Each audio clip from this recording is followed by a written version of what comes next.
It sounds like the stuff of science fiction. Freezing body parts and then using them later. Wow. Yeah.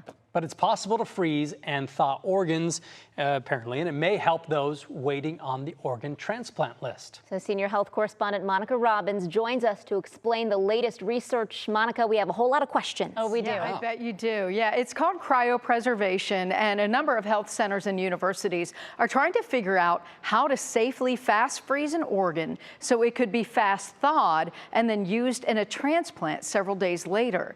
So the University of Minnesota did it successfully last year with a rat kidney. It's not a novel concept. We use cryofreezing for embryos, sperm and eggs and umbilical cords.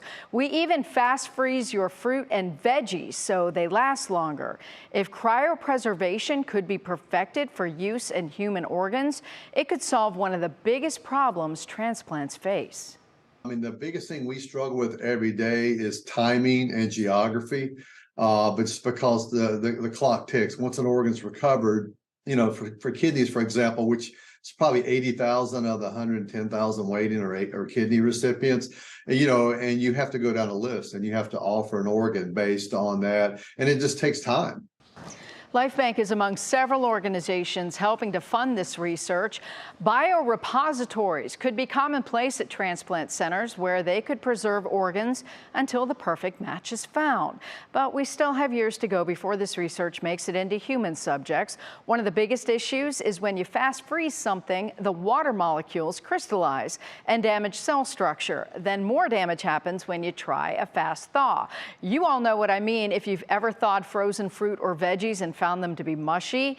Well, this research has advanced tremendously in the last decade, and it likely will not be science fiction anymore, guys.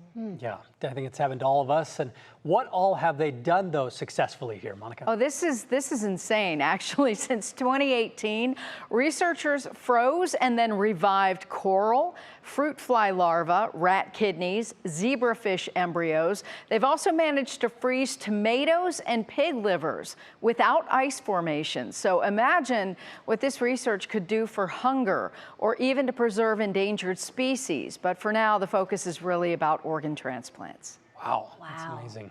All right, Monica, thank you.